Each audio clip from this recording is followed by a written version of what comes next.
ভাই রে ভাই, ট্রেলার দেখে এরকমভাবে ইমোশনাল করে দিলেন। সিনেমাটা দেখার পর আমাদের জন্য কি না ওয়েট করছে।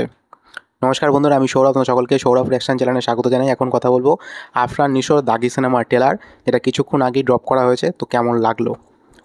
সত্যি কথা বলতে ট্রেলারটা দেখে আমার মন খুশিতে ভরে গেছে। মানে এত ভালো ট্রেলার, তার যে কাটিংটা সেটা অনেক সিনেমাতেই মিসিং থাকে। তারা সবসময় গল্পটা বলে দেয়, কিন্তু এই সিনেমার ট্রেলার কাটটা সুন্দর হয়েছে, খুব সুন্দর হয়েছে।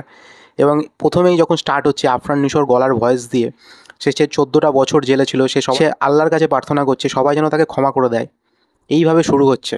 এবং তার ভয়েস, তার গলার যে মডুলেশন, তিনি যে লেভেলের অ্যাক্টিং করেন, মানে এই ট্রেলার দেখে সে ট্রেলারের মধ্যে আমাদের ইমোশনাল করে দিচ্ছে তার যে গলার ভয়েসে।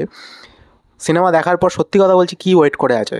মানে এই গল্পটা দুরকম ফেজে হবে, একটা আনন্দের ফেজ থাকবে, একটা হ্যাপি ফেজ থাকবে, একটা ইমোশনাল ফেজ থাকবে, যেখানে তোমাকে হয়তো খুব কাঁদাবে, গল্পটা খুব কাঁদাবে।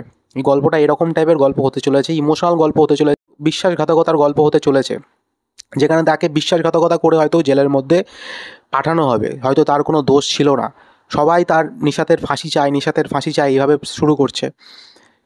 তো গল্পর ট্রেলার থেকেই আমি ইমোশনাল হয়ে গেছি, আমি বেশি কিছু বলতেই পারছি না। মানে জানি না এরপরে কী ওয়েট করছে।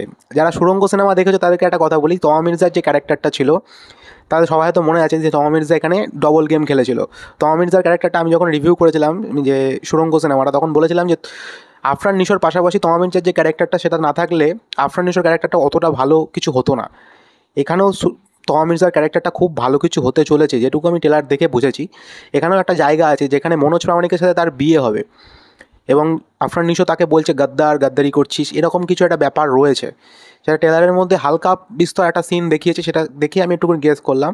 আমার মনে হয় এখানেও তমা মির্জার ক্যারেক্টারটা খুব বেটার কিছু হতে চলেছে। তো গল্প তো আমার মনে হচ্ছে এই সিনেমা থেকে গল্প ব্যাপক কিছু একটা পেতে চলেছি।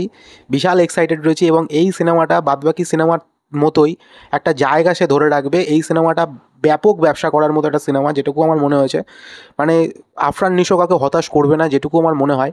কারণ আফরান নিশো যে কটা কাজ করে খুব বুঝে শুনে ভেবেচিন্তে কাজ করে। হটনট কোনো একটা সিনেমাতে বা কোনো একটা নাটকে বা যে কোনো সিরিজে তাকে আমি অন্তত ঢুকে যেতে দেখি না। তিনি খুব বুদ্ধিমান একজন অ্যাক্টার, এবং খুব স্মার্টলি সমস্ত কাজ করে, যেটা আমার তার পার্সোনালিটি খুব ভালো লাগে। এই ট্রেলারে সেটা সে আবার প্রমাণ করলো যে তিনি খুব একটা বাজে কাজে যুক্ত হয়নি।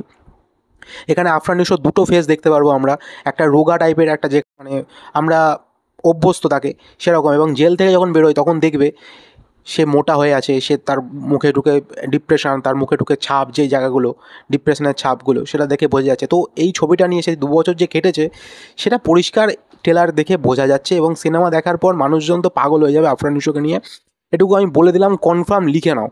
মানে এটুকু কনফার্ম, মানে যেটুকু দেখেছি ট্রেলার দেখে আমি খুশ হয়ে গেছি, মানে মন টন ভরে গেছে। এবং ট্রেলারটা অনেকবার দেখেছি, ট্রেলারটা দেখে জাস্ট ইমোশনাল হয়ে গেছি ভাই। ট্রেলার দেখে ইমোশনাল কে করে দেয় আমি জানি না, কোনো সিনেমা আজ অব্দি ট্রেলার দেখে ইমোশনাল করতে পেরেছে কিনা আমি জানি না, তবে এই সিনেমাটা করতে পেরেছে। এবং এই সিনেমাটার জন্য সত্যি এক্সাইটেড রয়েছি। আমি জানি না আমাদের এখানে কবে রিলিজ করবে, তো দেখা যাক। তো এই ছিল আজকের রিভিউ। ভালো লাগলে চ্যানেলটাকে লাইক করে দিও, শেয়ার করে দিও, সাবস্ক্রাইব করে দিও। Thank you.